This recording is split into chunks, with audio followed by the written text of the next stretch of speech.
कौन सी हैं जिनके करने की वजह से दुआ कबूल नहीं होती। हज़रत अली रज़ी अल्लाह ताला अन्हो ने फरमाया, 3 वक्त ऐसे हैं जिनमें मांगी गई दुआ अल्लाह कभी रद्द नहीं करता।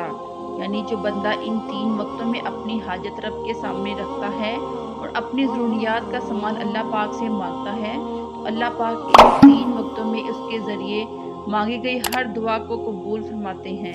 लोग दुआएं तो बहुत मांगते हैं, लेकिन दुआ के अंदर गलतियां भी करते हैं, जिनकी वजह से हमारी दुआएं कबूल नहीं होती। फिर हम अल्लाह से शिकायत करते हैं, लोगों से शिकायत करते हैं कि हमारी दुआएं कबूल क्यों नहीं होती। 2 ऐसी गलतियां हैं जो अक्सर हम दुआओं में करते हैं। हमारे गुनाह इतने ज़्यादा होते हैं कि दुआ के अंदर कबूलियत में वो रुकावट बनते हैं। जैसे कोई बंदा अल्लाह पाक की नाफरमानी करता है, उसके बाद तौबा किए बगैर दुआ करता है, तो इसकी दुआ कबूल नहीं होगी। यानी कि जब भी हमने दुआ करनी है तो सबसे पहले हमने अपने गुनाहों की तौबा करनी है। दुआ के आगे गुनाह आ जाते हैं, इसलिए जब भी गुनाह करें तो अल्लाह पाक से माफ़ी मांग लें।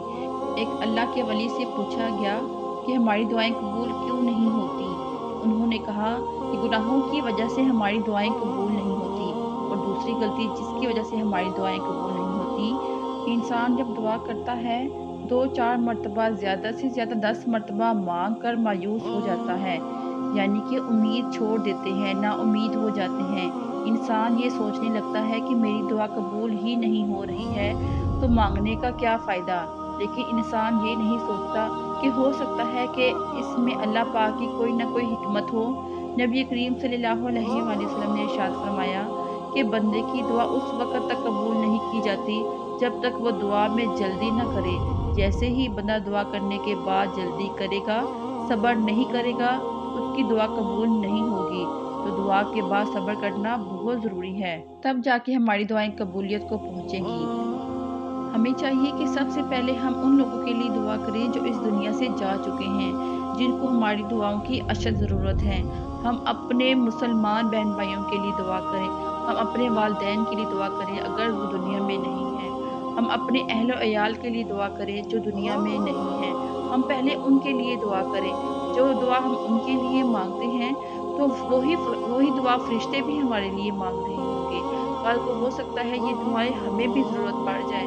हमें पहले उनके लिए दुआ मांगनी चाहिए, फिर हमें अपनी या दुनिया की आसाइशों के लिए दुआ मांगनी चाहिए। क्योंकि जब उनकी उनकी आखिरत आसान होगी, उनकी मंजिलें आसान होंगी, तो उसी की बरकत से हमारी दुनिया भी आसान हो जाएगी।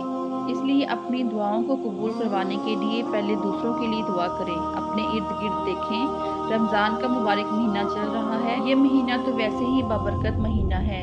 इस महीने में अपने इर्द गिर्द देखें, कोई परेशान हाल है, कोई मुसीबत ज़्यादा है, कोई बीमार है, उसके लिए दुआ करें। उसके बदले आपकी भी हर दुआ कबूल होगी। जो आपसे बिछड़ चुके हैं, आप उनके लिए दुआ करें। आप अपने करीबी अहलो अयाल के लिए दुआ करें, मुसलमानों के लिए दुआ करें, तो आपके अपने मसले खुद ब खुद हल हो जाने हैं। रमज़ान के बाबरकत महीने में अपना और अपने प्यारों का ख्याल रखें और सबको दुआओं में याद रखें। वीडियो अच्छी लगी हो तो लाइक और शेयर ज़रूर कीजिएगा और कमेंट्स बॉक्स में ज़रूर अपनी राय का इजहार कीजिएगा। अपने प्यारों का ख्याल रखें। अस्सलाम वालेकुम वरहमतुल्लाहि वबरकातुहू।